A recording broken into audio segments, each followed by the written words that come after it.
is a production of DallasCowboys.com and the Dallas Cowboys Football Club. How about them Cowboys? This is the DallasCowboys.com Draft Show.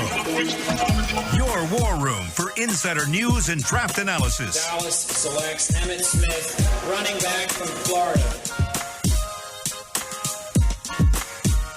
91 days until the NFL draft in Las Vegas, Nevada, but we are live, the DallasCowboys.com draft show in Mobile, Alabama, and the 2020 Reese's Senior Bowl, as we are glad to bring you all the coverage for the Senior Bowl here this season, alongside the great David Helman and our special guest today, Mr. Bucky Brooks. Yes. I'm Kyle Youmans, and Bucky, welcome to the table. And welcome aboard, sir. We are excited to talk some draft with a former NFL player, former NFL scout, and now with the NFL Network and Fox, you're all over the place.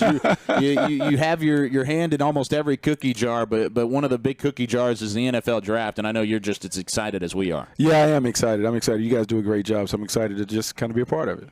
And it's going to be fun to kind of dive into this Senior Bowl and also some Cowboys talk as well. I know you and I on the car ride over here, we're even talking a little bit of the Dallas Cowboys, and we'll hit plenty of those. Twitter on the 20 coming up in just a little bit. And then also, we're going to look through your blueprint to have a successful franchise in the NFL, building through the draft. And we'll hit that up in our final segment. And that's going to be cool to look at and see exactly where the Cowboys stand in terms of those needs and those different blueprints that we'll look at as well. But wanted to start off with the Senior Bowl and with it in Mobile. And Dave and I have been running around. We've been on opposite sides of the stadium and different. It's always a hectic week, man.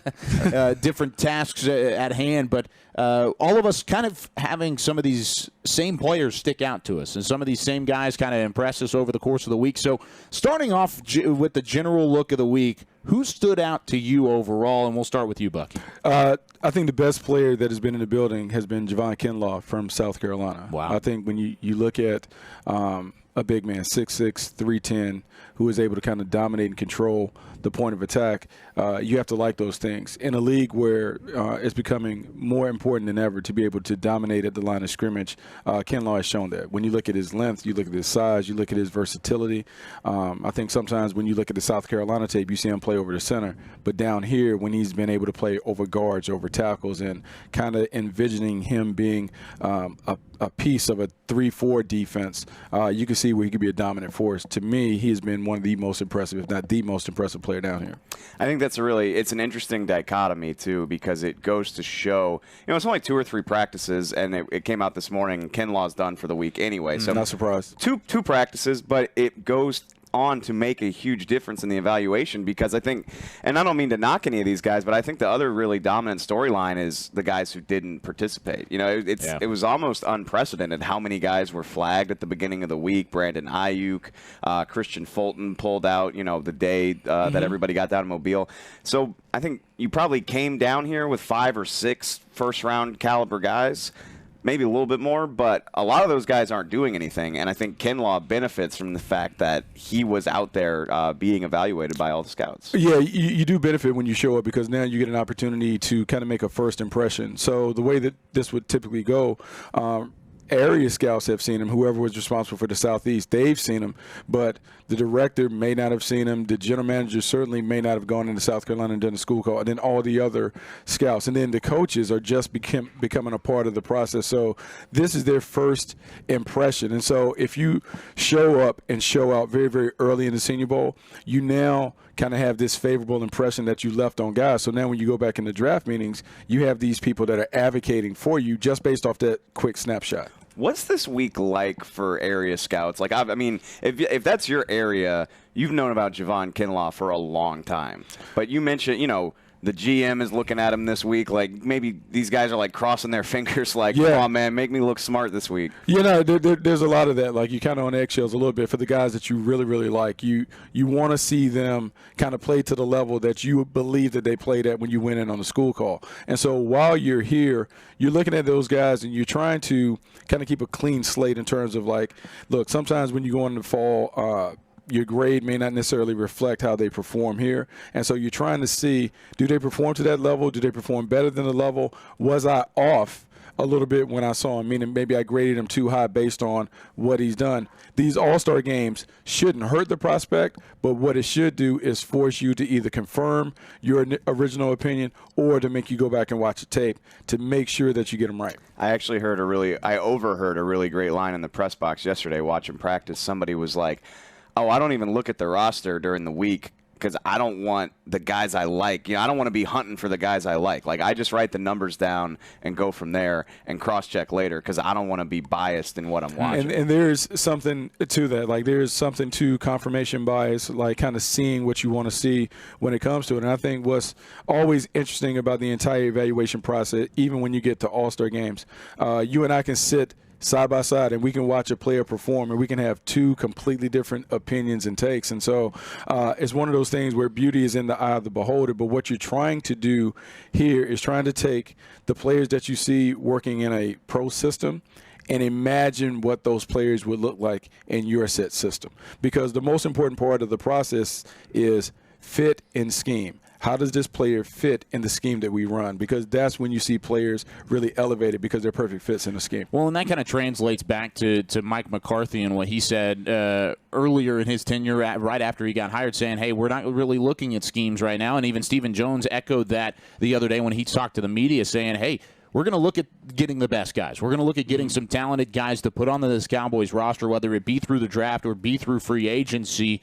But as a scout, and we continue talking about the scouting side of things, how tough is that to say, hey, we don't necessarily have that system fit, but we're going for talent overall, even though talent and fit kind of go hand in hand? They go hand in hand. So there are two ways that you can approach it from a personnel standpoint. There's the way that we talked about where fit and scheme, where the general manager or whoever's in charge, they kind of said, okay, here are the players that we like. Here's the profile, the length, the traits. Here's the system that we play. We need these kind of guys to fit how we play. Mm-hmm. Then the other thing is, hey, bring me the talent, and we will fit the system around what they do. So go and get the most talented players. Go get really good football players who are productive, who are performers. Don't worry about the traits, so to speak. And then we will take them, we will get them on campus. And then once we figure out what they do well, we will slowly begin to build the system around them. There are two different ways to do it. It really depends on the best way for your coach and what he's most comfortable doing. Which we talked about it earlier this week. Like, I'm dying to know what that's going to look like. Because, like, we had, under Rod Marinelli, 7 years of doing this, mm-hmm. we had the blueprint. We're like, okay, he's going to go after this style of pass rusher. He doesn't like to spend big resources on nose tackles. You got to have this arm length to play cornerback in his system, all that type of stuff. And we're kind of starting from scratch, which we talked to Will McClay yesterday. He really doesn't like to give out too much, unfortunately. But the one thing I did notice, and I think Will's done 2 or 3 interviews since the season ended, he mentioned, bulking up in the interior. He's mentioned that a couple of times across a couple different interviews. So, again, starting to piece it together, maybe Mike McCarthy wants to get a little bit beefier. Mm-hmm. Rod's kind of known for those undersized defensive tackles. Mm-hmm. But as we go along, I'm dying to know, what are these archetypes that you're looking for? Because, they don't want to admit it, but at some point you are, right? You're not going to draft a guy. I think the best way that you can do is just track the history of the D coordinator. So if you track the history of Mike Nolan typically has been a 3-4 defensive guy. When you have a 3-4, your guys on the inside, like your nose tackle and they're still called defensive ends, but they're really defensive tackles. They're bigger, they're longer. They have to be able to two-gap in most of those 3-4 systems. Your outside rushers, your outside players can be fast and explosive. One guy may need to be a dropper. The other guy is a primary pass rusher, but it's a little different. When they just talk about wanting to be bigger, for Rod and Marinelli's system, he wanted to be able to one-gap penetrate. The guy who is kind of like the gold standard for interior tackles for him would be a Warren Sapp. So when you go all the way back and think about how Warren Sapp played, it was quickness off the ball, quick penetration, being able to be on the other side of the line of scrimmage with your athleticism. Well, now when you're moving potentially to a 3-4 system, can I occupy 2 blockers? So now my linebackers become the stars. Can my linebackers run and chase? And so you'll see the bulk of the team up front change because linebackers typically will get beefier because they may have to take on more blockers than they're normally used to. Mm-hmm. Your interior guys have to occupy 2 blockers, so you need a little more size and girth to be able to kind of hold the point. And so it will change. It'll be interesting to see how quickly you can change that defensive lineup. Well, I know we've talked about before, Jalen Smith as a linebacker kind of plays better going downhill. It might fit better into that system the way that he could. Now, like you said, he might have to bulk up a little bit to shed off some of those tacklers. But you mentioned the beef in terms of this draft. There's plenty of it to go around in the middle of the defensive line. You talk about, just Javon Kinlaw already. Cowboys fans starting to kind of fall in love a little bit with Kinlaw. However, the last time that the Cowboys took a defensive tackle in the draft, 1991, when they took Russell Maryland. So it's been quite a while since the Cowboys have actually gone to interior defensive linemen in the first round of a draft. However, there are some guys kind of later in the pack, later in the draft that you could potentially look to fill that role. Another one that might be here is Neville Gallimore. What did you see out of the Oklahoma defensive tackle this week, and did he impress you at all in the middle of that D-line? I really liked him coming into the game. When you watched him at Oklahoma, I think you liked his athleticism. Mm-hmm. I think you liked the way that he was able to penetrate. Very, very light. You're talking about a Canadian-born player, a guy who really was a basketball player until very, very late stages in terms of playing football. So when you look at his footwork, his athleticism, his movement skills, you definitely like that. In terms of being kind of like a stack and shed, like an old school guy, he's not necessarily that. But at Oklahoma, you see him play and make plays, what we call from tackle to tackle. His ability to pursue from the backside is something that is a little unique for a defensive tackle. So I really like him, and I think he is going to be a guy, maybe not in that first round conversation, but in the second round, you can kind of see where he kind of fits in. I think one of the things that stuck out to me this week was the way that he used his hands. In some of those one-on-one drills, great seemed like skills. He just had big, meaty hands, first off. Those things pack a punch in its own. Yeah. But just the way that he was able to kind of finish and get off the ball, I think was definitely something to look forward to, and something that really stood out to me was something that I didn't see on film. And you saw the lateral ability on film, and that's what I saw note-wise, but I think this week the hands were really impressive. And I think the most important thing when you're looking at those guys up front, and you heard them even on the practice field, hands inside. Fritz Shermer, who was the D coordinator for Green Bay a long time ago when I was playing there, he always talked about guys have to play with their hands first. So when you're looking at defensive linemen, do they get their hands up and off, and can they get inside? Because whoever gets inside first controls the down. And so when I look at Gallimore does have the ability to put his hands inside. He does have the ability to kind of stack and shed and kind of move. And then with the lateral quickness, you're talking about a guy who certainly can be an interior run stuffer. Gallimore, but I love it when experts make me feel smart, which we didn't prompt you into this, but all day yesterday, I'm watching this number 55 from North Carolina. Oh, yeah. Jason Strobridge. And I'm sitting there debating with myself. I'm like, okay, this guy is killing people. But am I just watching him because, he's got this Carolina blue helmet. It is a pretty helmet. Carolina blue, cleats, just jumping off the field. But I thought he looked really impressive. He had great hands. He had great quickness. I was impressed that it seemed like, in addition to being able to overpower people, he was able to get around them. He looked like he had pass rush moves. Then we come down and film our post-practice hit with you, and that's who you wanted to talk about, too. So give me you got to remember, he's a Chapel Hill guy, too. Absolutely, so I am. So the funny thing is when you watched him during the regular season, I don't know if anyone could predict him. He played more outside. You could see it. They were okay on defense, not necessarily dominant, but right now you talk about 6'5", 285, 290 pounds. The length that you see, his ability to play with his hands, is really important, because if you can play with your hands from a technical standpoint, regardless of size, you always have an opportunity to win. And what you see with him is because he's able to play with his hands, he plays on the other side of the line of scrimmage, he quickly disengages and gets into plays. And then when you combine hand skills with a high revving motor, then you begin to get a disruptive player. And we're beginning to see flashes of him disrupt things in 9-on-7 in team drill. So, look, very, very promising. I think when you talk about day two, what you're looking at, you're looking at a guy with traits who has the toughness and the motor to be a guy that can play down in and down out. He certainly has shown that. Man, with the prospects of Gallimore and then Strobridge potentially being day two guys, there's a lot of options for the Cowboys, even if they wanted to go secondary in that first round. I know a lot of Cowboys fans are already set on your guy from LSU, Grant Delpit. Sure. And you mentioned some of the guys that weren't there over the course of the week. Ashton Davis and Christian Fulton, those are two guys that I know Cowboys fans really wanted to get a good look at throughout the Senior Bowl, and now they'll get their chance down the road. Another guy that I know I wanted to look at was Leke Fotu, or Leke Fotu. I don't know how to say that first one, but he was inactive over the course. He still stayed in a jersey and was walking around on the sidelines, but a big guy out of Utah on that defensive line that I really wanted to look at as well.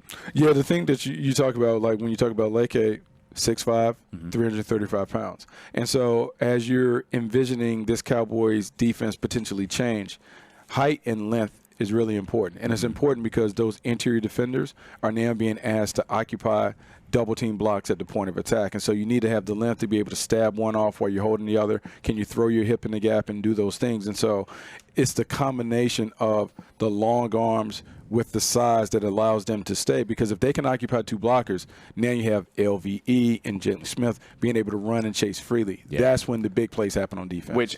I was going to bring that up when you mentioned Mike Nolan is, Mike McCarthy said last week he was not very firm on this commitment, but it sounds like they want to have 4 down linemen at least for this year. Even still, with the resources that you've sunk into those linebackers, it only makes sense that you want to free them up. It seemed like they had problems with that this year, and I'd be willing to bet a decent chunk of that is the lack of bulk they had in front of them. Yeah, so now the thing about the 3-4 and the 4-3, it's all semantics. Like Mike Nolan can take that defense, and he can basically make a 4-3 play like a 3-4. Like one of those defensive ends will be called a Leo or a Lion or Elephant or whatever you want to call it. Yeah. And he'll, in essence, be the fourth outside linebacker, and the other guys will be your other traditional linebackers. And then they'll play like an over or over front, and they'll move those guys up and down the line to kind of get some advantages so those guys can stay off and run and chase. And so as they begin to tinker with it, regardless of whether it's a 4-3 or 3-4 on paper,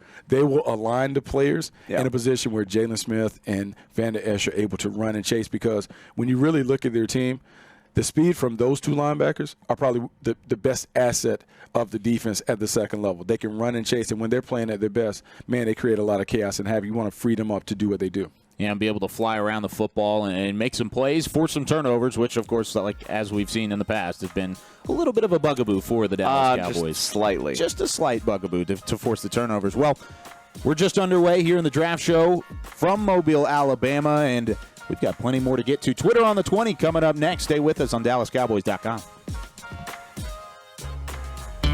I'm Jay Novacek, former tight end for the Dallas Cowboys. Back in the day, I was the guy who always got the tough yards, and that's why I run with John Deere today. In fact, I have a John Deere 3025E tractor that can handle any yard work I need to do, even the tough yards way out back. So if you have 1 acre or 1,000, John Deere has the equipment that's just right for you. Visit a John Deere dealer today and run with us. We are the official tractor provider of your Dallas Cowboys. Essilor is a proud sponsor of the Dallas Cowboys, helping fans see more and do more with our best vision solutions. Our lens technologies reveal a world more beautiful than you can imagine. For a limited time, get the Essilor Next Gen offer. When you buy the latest generation of Transitions lenses with select Essilor lenses, you can choose a second pair of clear lenses for free with qualifying frame purchases. Restrictions apply. Find a participating eye care professional by visiting EssilorUSA.com. Essilor. See more, do more.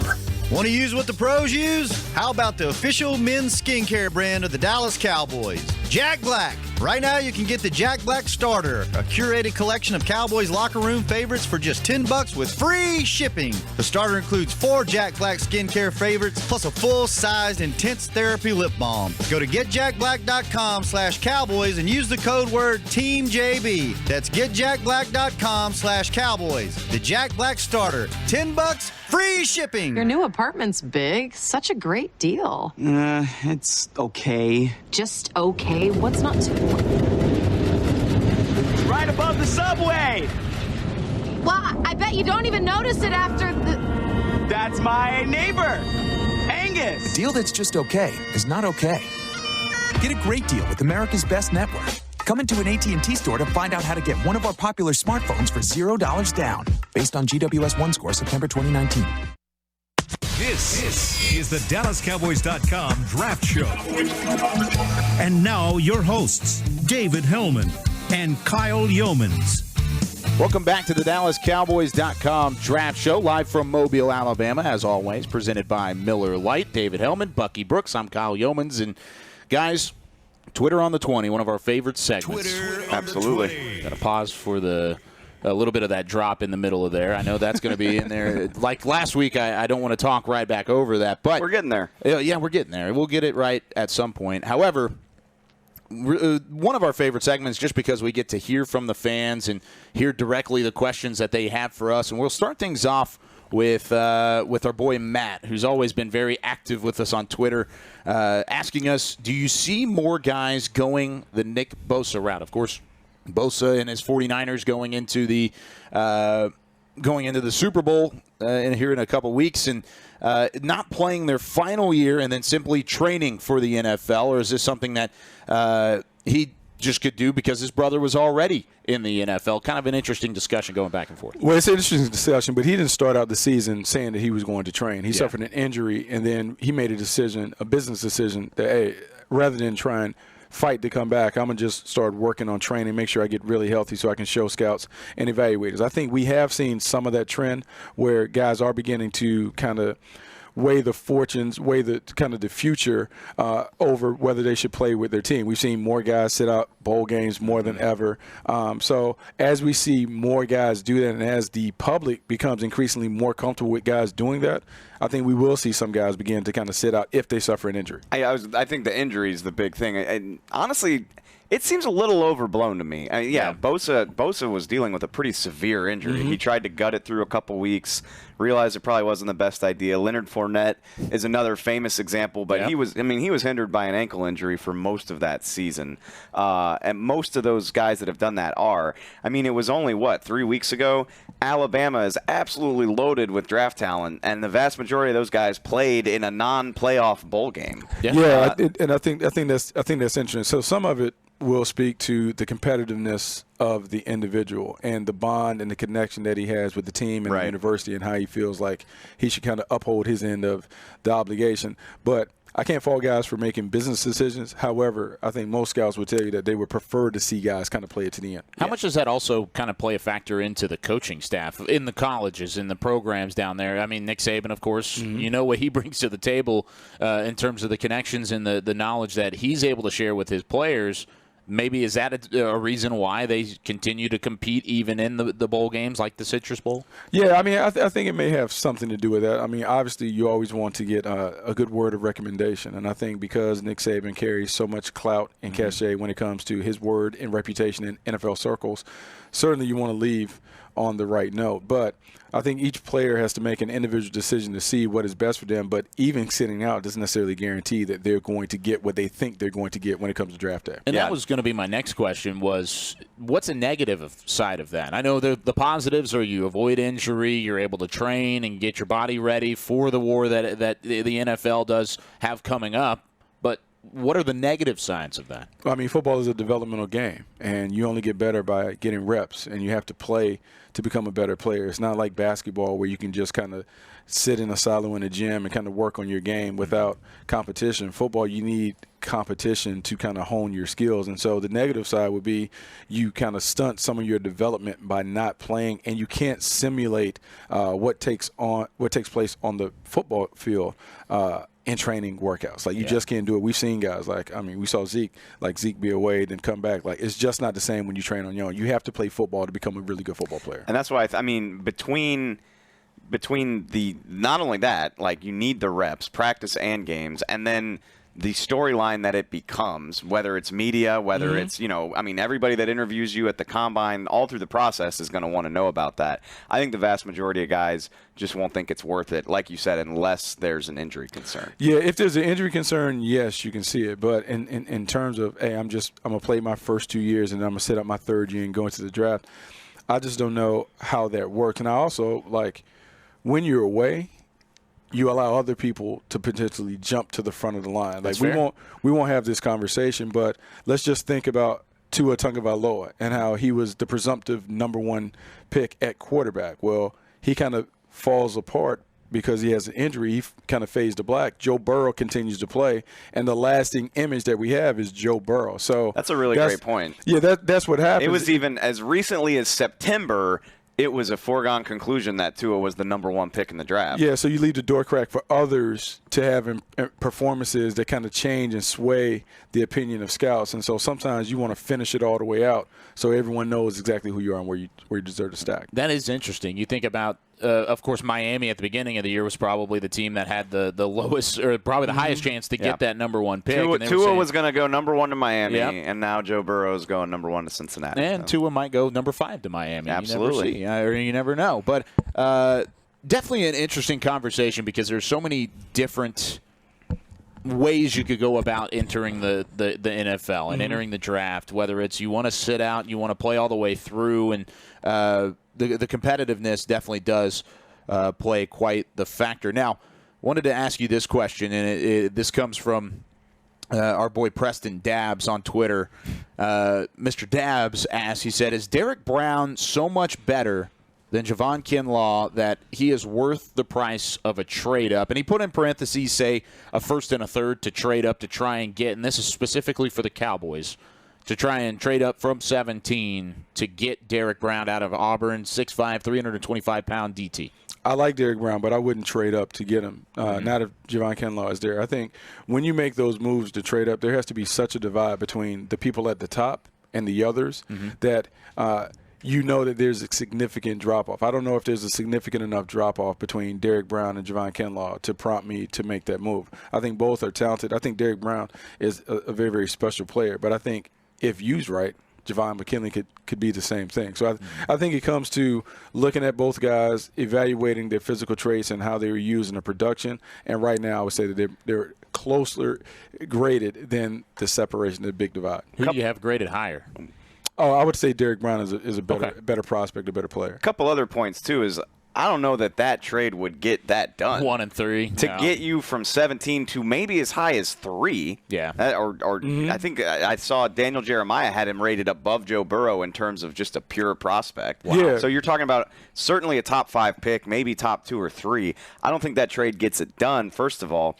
The other thing is, I know the Cowboys need a D tackle. It's very rare to see a D tackle that's worth that type of resource. I mean, you think about even Ndamukong Suh, Nick Fairley. I can go down the list of amazing defensive tackles, and those guys have, Suh has had an amazing career, but did he transform the Detroit Lions into the franchise that they wanted to be when they drafted him? Yeah, that's a very, very interesting point. When we think about the defensive tackle position, the way teams are building their teams, you have to have 2 pass rushers, and most would tell you they would rather have someone on the outside and one person on the inside because interior pass rush really disrupts the rhythm of the quarterback. However, it's hard to find guys that can be double-digit sack guys on the interior. And as much as I love guys that can stop the run and plug and do all those things, they don't impact the game like someone that can get double-digit sacks. So unless it's a special pass rusher on the inside, it's not really worth making that move. Which is ironic because, the one guy that's been able to do that is Aaron Donald, and he was drafted 13th, which is down toward the Cowboys range. Right, and that's the thing. And the thing about, the Aaron Donald comparison is when you looked at Aaron Donald during his time at Pitt, high number of tackles for loss, high numbers of sacks. When you saw him come down here, dominated the entire week. And so even with all of that dominance that he displayed, he still was taking more in the middle of the first round. It's kind of crazy in retrospect. He was his whole resume just screamed draft me, and people were still I don't know. See, but the bigger thing, and I think the league has kind of changed a little bit since then, the height thing. It was hard. For sure. I mean, we didn't have a lot of evidence of 6'1", 6'2" interior players being able to dominate to that level where it merited a high pick. Yeah. Now, he has since kind of paved the way for other guys to do it, but until you're kind of the pioneer or the trailblazer, it's hard for us to get on board. I remember when we were here in 2014, a lot of people compared him to me because he's he's so short for an interior defensive lineman. I was I don't think he's that short, but Well, you got to think about the different needs also for the Cowboys overall. I mean, secondary, and Will McClay said it yesterday, you can't have a good secondary without a good line. You can't have a good line without a good secondary. Right now, I think you have some pieces that you could go out and find in free agency to plug holes on the line, as opposed to the talent really needs to come from the draft if you're looking secondary. With the amount of contracts the Cowboys have to pay out, they need to be hitting on multiple draft picks to compensate for that. Like, you need to be getting production from young, cheap players, and you're not doing that if you're trading picks away. So it would have to be a heck of a deal for me to want to do something like that. Yeah, it's an interesting point that you bring up, because once the money is doled out, and let's just imagine they're going to pay the quarterback, and once you pay Dak Prescott and he gets like the big money, let's just say it's in the $30 to $35 million range. Yeah. Now the way that you build your team, it has to become more on drafting. And so if you commit your resources to the offense, meaning high-priced quarterback, high-priced running back, and maybe high-priced receiver, well, now on defense, the only people that you can pay is one pass rusher, and then the other guys have to be draft and develop guys, guys that are homegrown, guys that you get on a cheap contract for 4 years, and then maybe you can earmark a handful of things. But this year is very, very important, because retooling the secondary and those things, like, you really got to knock it out of the park when it comes to draft day. Yeah, you got to be able to hit on those draft picks, and around $80 million in cap space for the Cowboys heading into the free agency market, and you're going to have to look there. But this is another question I wanted to ask, and kind of interesting to think about. But what is a surprise position? This comes from Kyle on Twitter. What is a surprise position that you could see the Cowboys drafting at pick 17? You know, it's funny because all the needs are kind of all over the place. Like, ideally, you talk about, like, safety being one, D-line we've talked about. Cornerback, to me, is one that could be in place, because you have to make a decision on whether I would take a young corner or re-sign Byron Jones. Then on the other side is what are they doing at wide receiver? Because wide receiver is the main one. Even if Amari Cooper is re-signed, does that mean that Randall Cobb comes back? How does that work? I think wide receiver could be the position that you kind of see with Mike McCarthy coming in and being an offense-minded head coach and wanting to get the offense up and going. And if you commit big money to the quarterback, everything initially has to be on making sure that he's comfortable. I think wide receiver is a position that you have to think about.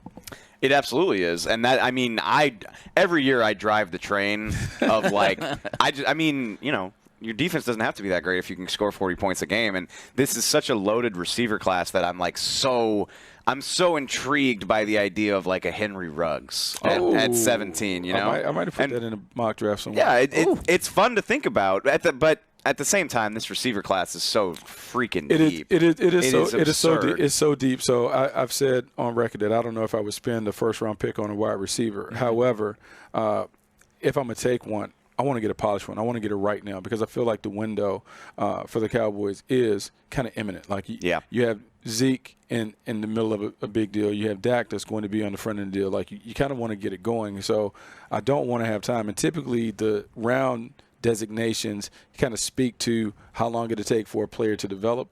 If I can get a first-round player that can come right off the college field and onto the pro field and be able to dominate, I'm more apt to get one of those guys. If you were asking me for a surprise, okay, because, like, no position on defense would shock me. Maybe linebacker, I guess, because they have Leighton Vander Esch and Jalen Smith. Nobody on defense would shock me because they have needs all over the defense. If I was looking for a shock, I'd probably say offensive tackle. Because this is a pretty steep and stacked tackle class, right? Like, we're talking about 5 or 6 first-round tackles. I'm looking at Jedrick Willis. I'm looking at Tristan Wirfs, who maybe he's a guard, but he played tackle in college. The Georgia guy, what's his name? Andrew Thomas. Yeah. All of that makes sense for the Cowboys' range.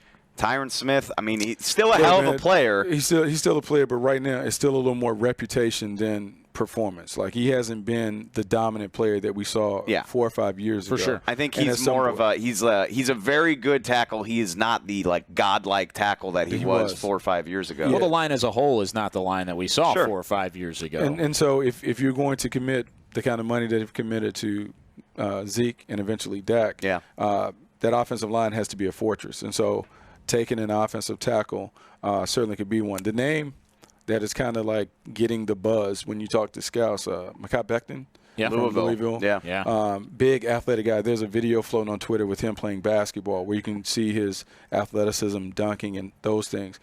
He's going to be in that conversation where people are talking about, whether he goes. And so he may go higher than expected, but at 17, there's going to be an offensive lineman that's sitting there that is a blue-chip player. And remember, years ago when they took Sam Martin, everyone was like, what are they doing? Yeah. But it actually was a key building block for that team becoming a division champion. And that was at 16, too. Yeah, it's right in that range. Same spot. It's the age-old debate is like, they need a safety. Yeah, they need a D-tackle. Are you going to force that pick because you need it, or last year, what'd they say? It was a blinking light. Like, if you've got a blinking light at tackle, do you pull that trigger? Like I said, I'd be pretty shocked because Tyron's got gas in the tank. They just signed Lyle Collins for the long term. Yeah. You think about it, I mean, they could use a swing tackle. This guy could kind of ease in with the idea of being Tyron's successor. It's not the worst idea I've ever heard. No, it's not the worst idea. And also, like, you like to make those moves a year too early rather than a year too late. Right. So if we talk about Tyron and some of the injury history, you would like to have that successor already in the building being developed to be the next one, as opposed to, he goes down, and then the next year you have to go looking for an offensive tackle. You never want to go to the grocery store hungry. And with that being said, you talk about maybe the fact that it is a year too late in a couple of these areas. You want to make that pick a little bit earlier for some areas, but I mean, if you look at safety and you look at maybe interior defensive linemen, it might be a year too late overall. Yeah, it might be a year too. It might be a year too late. I think it depends on how you envision that guy playing the safety in this defense. What does it mean? Do you need to have a dominant dude in the middle of your defense, or can you get away with kind of a pedestrian safety that is a guy that's more of a traffic cop? When you think about the safeties in this class, Xavier McKinney is a guy that is more near the line of scrimmage, in the box, blitzing and doing those things, not necessarily a true cover guy. And I think, like, you go back to Cowboys lore, if you think about how Roy Williams played in his prime when he was down in the box, McKinney's kind of more in that, like Grant Delpit is more of your float, play over the top, do things like that. The biggest issue that you have with Delpit over McKinney is Delpit's missed tackles this year were significant and alarming, and can you fix that? Yeah. Like those things, because his tape from September and October is scary. Not in a good way. No, it's scary. And so can you fix the tackling issues? And a lot of that will be on the coaches after they talk to him and after they get a feel for him. Is it a want-to thing or a technique thing? Like, that's what you have to determine, because in the middle of the field, you can't have guys miss tackles. Those plays turn touchdowns. And going back to wide receivers just really quickly before we take our next break, Cowboys have had 5 first-round picks that have been wide receivers over the course of their franchise. Their best pick, probably Michael Irvin in 1988, but their most recent pick was Dez Bryant. And those guys average pretty good players. 2 really good guys. An average throughout those 5 picks, 6 years with Dallas, 278 receptions on average and over 4,600 yards. So, I mean, you're getting a good guy at 17 if you're able to pick, at least historically, all I'm saying, I mean, wide receiver. Amari's going to be here for 2020, one way or the other, whether it's by tag or extension. Michael Gallup really came on last year. Looks like a young star. They can both play everywhere. If you're drafting a receiver at 17, he's going to be able to do everything, too. I mean, Jerry Jeudy can do whatever you want him to. And Jerry Jeudy's the one that, on the outside, he may slide because, like, when you look at him compared to some of the other guys look like freak shows in terms of their speed and the way they look. But I'm telling you, the best and most pro-ready wide receiver is Jerry Jeudy. He can run all the routes. Having seen him since high school, having watched him at Alabama, like, he's very, very unique in his ability to kind of get in and out of breaks. And so he followed behind Amari Cooper. The coaches there used a similar blueprint in terms of getting him ready. I think he is a ready-made guy that you can drop into any offense, and he can have all kinds of success. If he's sitting there, you talk about the blinking light. Yeah. He's the blinking light that you have to proceed through. Which, I mean – It's not like a huge need, but if you told me they wound up with that, I'm sure Dak Prescott would be happy. Pretty excited about it. One guy that kind of stuck out to me as a late-round guy here in the Senior Bowl, Antonio Gandy-Golden from Liberty. Man, I checked him off. He looked pretty good. So maybe a guy that the Cowboys could look at round 3, round 4, if he's there at that point. We already said it, but like there's going to be good receivers on the board like all through this draft. See, the great thing about this draft is, like, I think you can take 2. I don't think you're limited to say, oh, we're going to fill the need with one. I think you can double up. And if you go back and you look at Mike McCarthy's history in Green Bay, even though he wasn't in control of the draft, they always would double up and take some of those late-round guys and develop them. And the one thing that he is really good at is taking guys day 2 and lower and being able to get them on the field. That was kind of the model in Green Bay when he was there. I think he kind of understands how to fit those guys into the offense. Yeah, and definitely interesting to look at as a surprise first-round pick at 17. So that's going to do it for Twitter on the 20 here from Mobile. When we come back, we'll wrap things up. We're going to keep talking with Bucky Brooks and get you ready for the final day of the Senior Bowl here from Alabama. We'll be back in a moment here on DallasCowboys.com. Since 1865, Stetson hats are American-made with pride right here in Texas. And Stetson is proud to be on the field with America's team. Want to show your Texas and team pride too? You can. By purchasing your own Stetson, you can look just like how the flag guys do on field at every home game. Stetson hats, the official crown of all self-respecting Cowboys, and your favorite football team. Get yours today in the Stadium Pro Shop or at Stetson.com. Your new apartment's big. Such a great deal. It's okay. Just okay? What's not to? Right above the subway.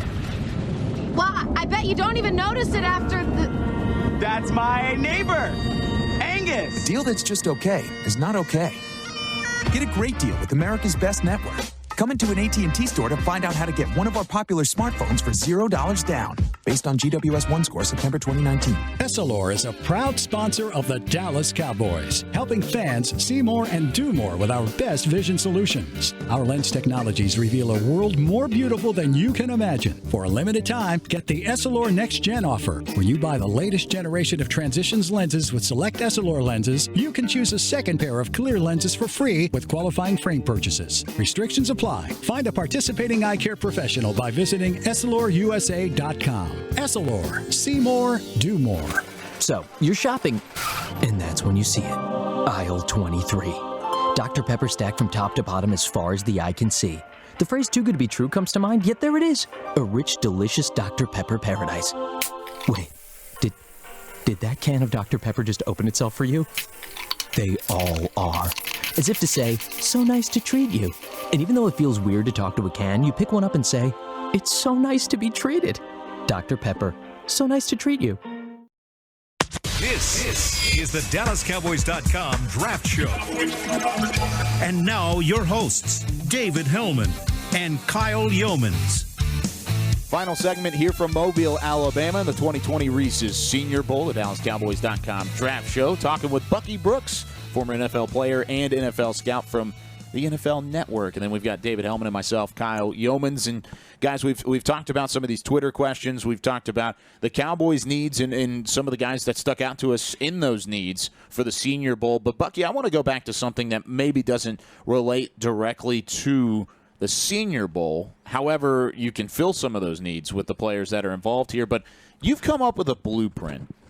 And in this blueprint, it surrounds how to build a successful and championship franchise in the NFL. First, just kind of explain this blueprint and what it consists of. So when you think about building a championship roster, when you guys talk to Will McClay, they'll talk about their scouting system. A lot of times the top guys on the board are called blues, blue chip players or whatever. So most championship teams are comprised of 10 to 12 blue chip players, guys that rank within the top 5, top 10 in the league at their position. And so as you're building an ideal roster, you need to have a nice core that has about 12 of those guys in there. In those positions, you're talking about a quarterback, 3 offensive playmakers. They can be running backs, tight end, wide receivers, any combination of 3. 3 solid offensive linemen that play at a high level. You need 2 pass rushers, and then you need 3 defensive playmakers, whether it's linebackers, safeties, corners. You need a combination of 3. If you have those 12 players on your roster, you have an opportunity to go. And we think about this year's Super Bowl. When we tallied up the San Francisco 49ers, San Francisco had like 15 dudes. I'm going to say they got a little more than they needed. Yeah, probably. exactly. Like they had enough players. I mean, the cup ran over, and then even when you look at like some of those teams, like Kansas City is able to go, but they don't quite have everything. But their quarterback is so good that it makes up for it. So it's ideal to have 12, but you can get away with like 10 or 11. But man, if you get 12, it pretty much guarantees that you can be in the Final Four and you can have a chance to play in the final. Well, let's piece this together for the Cowboys. Which, raises the question about how far away the Cowboys are. Let's see exactly how far the Cowboys are from having that blueprint kind of stand out. So quarterback, would we consider Dak Prescott that guy? Yeah, because I think you can put him in that mix. I think he's played at a high level to be able to do it. It doesn't necessarily mean when we're making that blueprint that the quarterback has to necessarily carry the squad. Right. But when he has the things around him, can he play at a high level? We've seen him do that. Okay, so Ezekiel Elliott, offensive playmaker. Check. Yeah. You've got Amari Cooper. Check. Mm-hmm. Now, who would be the third? Would it be a Randall Cobb, Michael Gallup? I'm not going to throw Jason Witten's name in there. Not anymore. Not anymore. Not anymore. So that would be the thing. Can Michael Gallup be a guy that can be the consistent third weapon, or do they need to go out and get another tight end or another playmaker? But somewhere in there, I think you could say that maybe Dallas is lacking. I love that you use consistency because, I mean, Gallup had an 1,100-yard season. He came on, but was not that consistent playmaker. He left plays on the field, notably against Philadelphia, that might have gotten the Cowboys into the playoffs. Well, he wasn't a 1B to Amari's 1A. Not on a consistent enough basis. 1-2 is what it was. And that's what you need. So if you think about Zeke being the guy that you can count on, obviously he played to that level. But now your two weapons, Amari Cooper has to play at that level consistently, and then you have to have someone else because typically if they take Amari Cooper away, you want to be able to know that the other guy can do damage. Which, to answer your question, yes, they need to find a tight end. And during the break, I realized, we didn't really talk about that as an option at 17, probably because there isn't one. No, it's not a very top-heavy tight end class, right? No, there isn't a top-heavy, but I think once you get into the second round, there's some intriguing options. And like Harrison Bryant, we talked about him last night. Talked about down here the Dayton tight end. Yes, he is catching some eyes for an FCS Troutman guy. Has certainly come in, and he's done some really good things. Adam Troutman out of Dayton. If you're listening, good luck finding his tape. He played at Dayton, but a lot like Kyle Duggar, who we also talked about last night.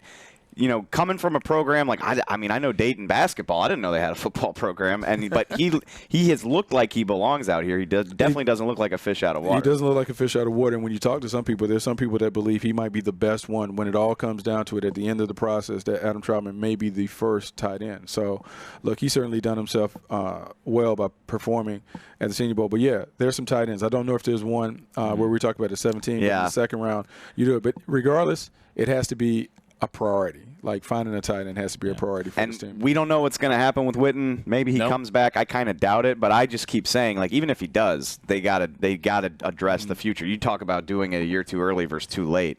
It's been too late for a couple of years. Yeah. Well, and you made the point about Troutman being a fish out of water, no pun intended, but I think that's good. I didn't even think about that. Yeah. Stephen Sullivan from LSU looked good this week. I think Bryson Hopkins is a solid option. He needs to pick up the blocking a little Sullivan, bit. which, again, we talk about like how things are going to change under Mike McCarthy. Sullivan's a big slot. Like it's for sure. It's not really accurate to even call him a tight end. Yeah, he's a jumbo. He's a jumbo wide receiver. 6'5", 245, and he's got massive hands. That's like an instant no for the Jason Garrett Cowboys, right? But maybe Mike McCarthy sees differently. I mean, they had Jimmy Graham for the longest time. Like, they don't always ask their tight end to do as much of that well-rounded stuff. So I'm intrigued by the options that might be available to them because of this change in coaching staff. Yeah, they've done a few different things. When he was in Green Bay, they at one point they had not only Jimmy Graham, but they had Lance Kendricks. Yeah, right.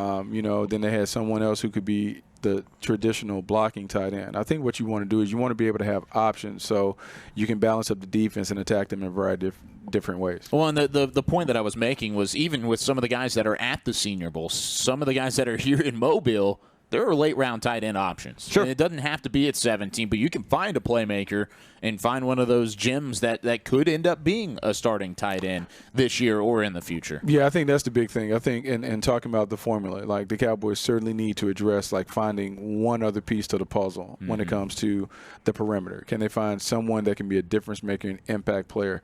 Imagine if they had a guy that could impact the game like Philadelphia's Zach Ertz, someone in the middle that can control it, where you have to begin to think about about, can we double team him? That's how you kind of have to put that standard. We need guys that demand a double team, because if you get that, it means someone else is going to benefit. When you look at the two teams in the Super Bowl, George Kittle, Travis Kelce. Pretty good players. Pretty solid tight ends. Neither one of which was a first-round pick. I'll remind you. So I like that. Yeah. Let's stick with the offense. 3 offensive linemen. Lyle Collins is in the mix.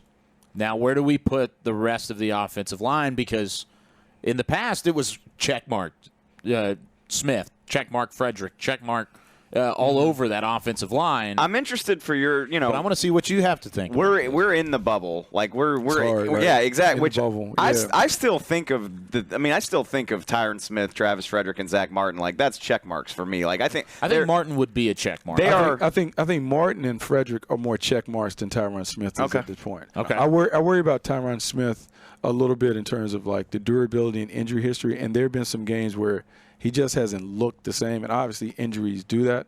I still believe, obviously, we still have cited 3 offensive linemen. The offensive line is good. It's not as great as it once was. And I think we get kind of lured into thinking that the offensive line is what it was 2 or 3 years ago, and it's just not that. And so that has kind of impacted their ability to kind of dominate on offense.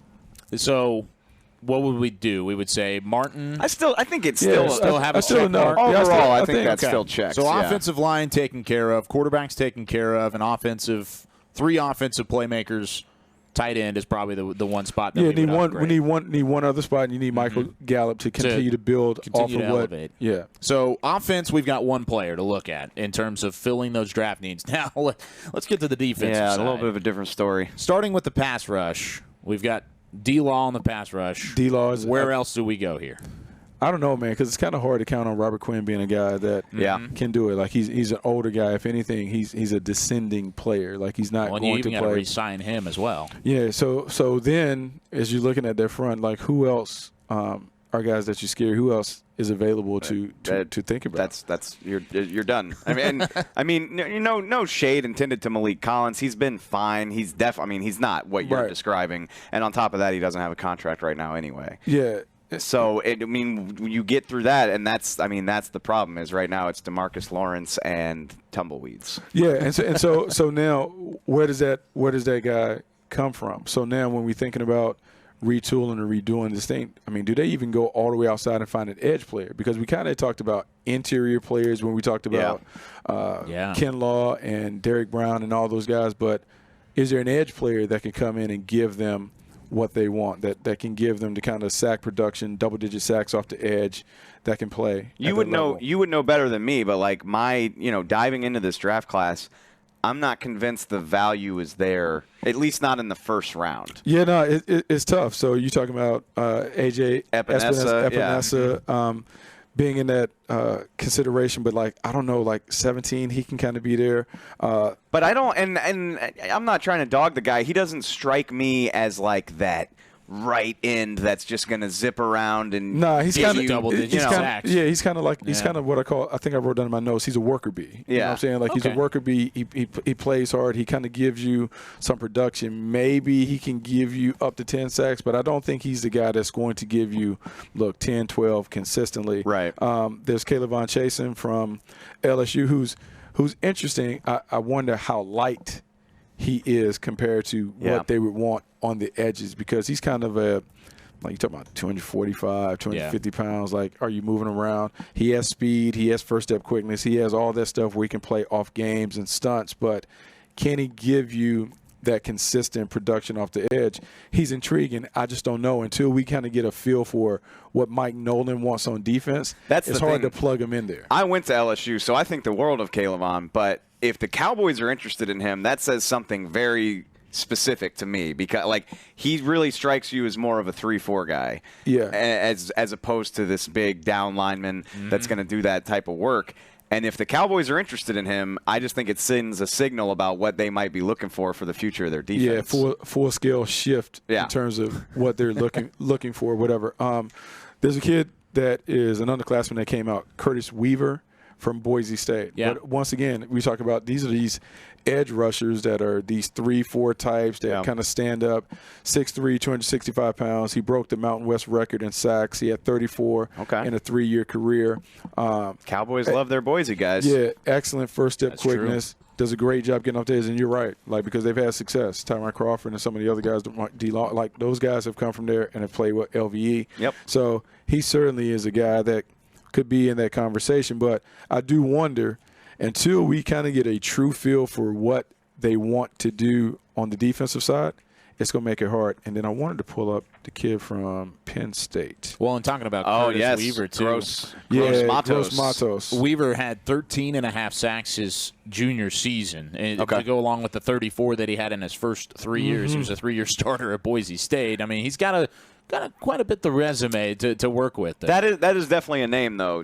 Man, I don't want to Yader Gross Matos. Yeah, Yader Gross Matos. And I think the thing with him, like, he's long range, and I wrote in my notes, he kind of reminds me of Jason Pierre-Paul. Like Jason Pierre-Paul, when he first came out of South Florida, he was long. He was still trying to figure it out, but he has some traits that are intriguing. His first step quickness, his length, his ability to play with his hands could be intriguing. But once again, until we get a real feel for what Mike Nolan and those guys want, they're going to let the cat out the bag, then we can begin to project, okay, here's where these guys fit, and here's where they fit on the board, where the Cowboys could get them. Would you be selling high on both of those guys? I mean, it kind of seems like the consensus has been kind of back in first-round Yeah, guys. so I think back in first round. So then what you have to do is you have to make a decision if you're Cowboys. Okay, I'm sitting at 17. How much do we love the guy? Do we want to get cute and play around the board and drop down into the 20s where people will talk about the value is right, or do we just like him and we're just going to roll the dice where the outside noise says that he's a good fit for us or not?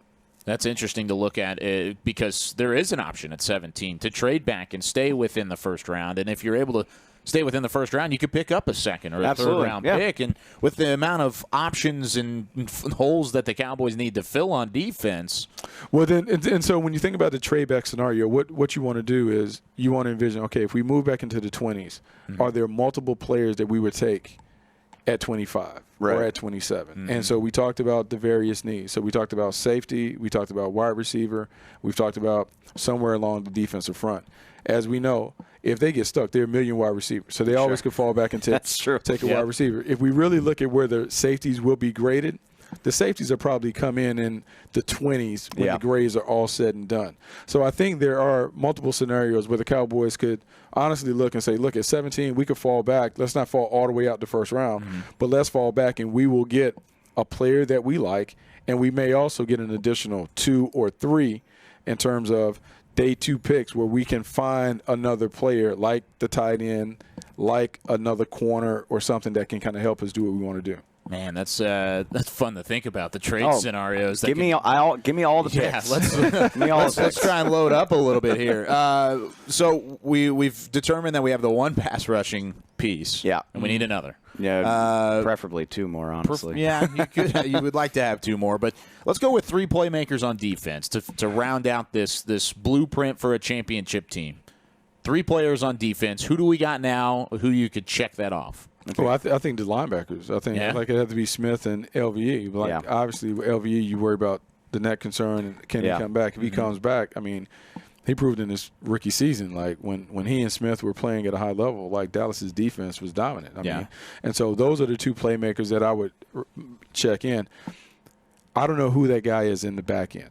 Like for all of the things people would talk about Byron Jones, I don't know if he played to that level where you could put him in that conversation as like a top 5 cornerback. Well, I would argue this year that he did not. You know, and then at safety, we've talked about the struggles at safety, and so it tells you that one other piece is needed, one other secondary piece is needed, and whether that's at corner, whether that's at safety, it has to be addressed for this team to kind of have completed. It's an interesting conversation. I feel dumb saying it. Jalen Smith is at the Pro Bowl right now, but I think most people would agree he took a step back in his second season as a starter. Third technically. But it sounds weird to say, but I think if Mike Nolan can get, and he's a linebacker specialist, if he can get a more consistent level of play out of him, the word playmaker is funny for Byron because I think he's a great corner.